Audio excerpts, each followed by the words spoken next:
వ్యక్తిగత కారణాల వల్ల రోడ్ అవతలకి వెళ్ళడం జరిగింది. వర్షం పడడం వల్ల యువతలకి దాటడంతో ఆ పోల్ దగ్గర యువతలకి దాటడంతో నాకు షార్ట్ సర్క్యూట్ అయ్యడం జరిగింది. దేవుని దయ వల్ల ప్రాణాపాయంతో బయటపడ్డాను. దయచేసి అందరికీ ఒకటే విజ్ఞప్తి చేస్తా ఉన్నాం, వర్షాకాలంలో విద్యుత్ పోల్లకు దూరంగా ఉండాలని విజ్ఞప్తి చేస్తా ఉన్నాం. అది విద్యుత్ శాఖ అధికారులకు కూడా మా యొక్క విజ్ఞప్తి. దయచేసి ఇలాంటి షార్ట్ సర్క్యూట్లు ఎక్కడైతే ఉన్నాయో వాటిని జర చూసుకోవాలని మనం చేస్తాం. అందరికీ నమస్కారం.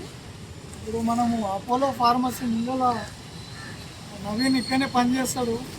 అదృష్టవశాత్తు అబద్ధాలాగా ఒక మనిషి వచ్చి అప్పటిదప్పుడే రబ్బర్ పైప్ వేసి గుంజితే బయటికి వచ్చిండు. ఆ పోలు అదేవిధంగా దాన్ని దాటడానికి పోయినప్పుడు ప్రాణాపాయం తోటి బయటపడ్డాడు. అదృష్టం బాగుంది.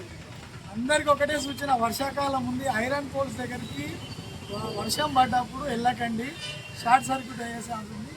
విద్యుత్ శాఖకు మున్సిపల్ సిబ్బందికి మున్సిపాలిటీ అథారిటీ వాళ్ళకి ఒకటే సూచన, ఎక్కడెక్కడ ఐరన్ పోల్స్ ఉన్నాయో వాటికి సేఫ్ గార్డ్స్ పెట్టండి.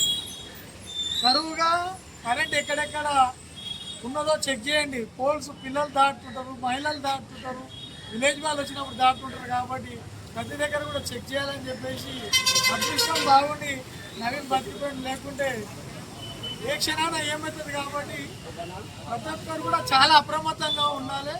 ముఖ్యంగా యువకులు ఎవరైనా కానీ మనకు ఐరన్ పోల్స్ ఉన్న దగ్గర పట్టుకోకుండా ఉండాలని చెప్పేసి కూడా నేను అందరికీ సూచన చేస్తున్నాను.